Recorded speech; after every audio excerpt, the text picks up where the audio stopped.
Duduk di Kajang kalau tak berkena sate memang bukan warga Kajang. Jom kita singgah di Sate Haji Samuri.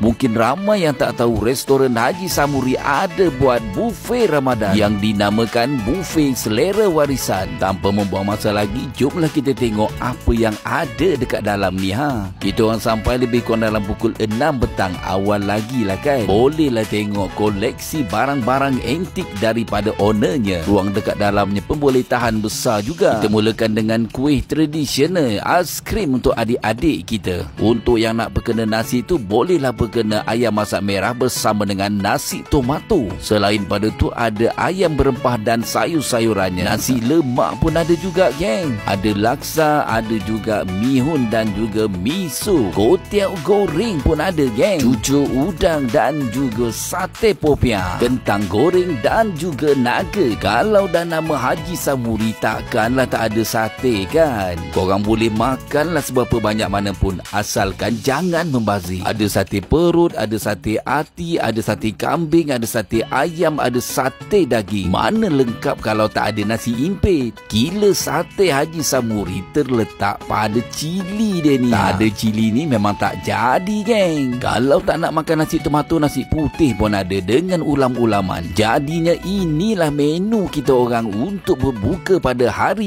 ini. Ingatkan sikit, boleh tahan meriah jugalah geng. Tengoklah sate tu. Rugilah datang sini tak ambil sate popiahnya. Untuk nasi tomatonya bagi aku not bad. Boleh tahan sedapnya. Kuih tradisional pun apa kurangnya. Untuk sate pula tak perlu dipertikaikan lagi. Satu lagi, kalau korang datang sini kena ambil ini, laksanya memang power.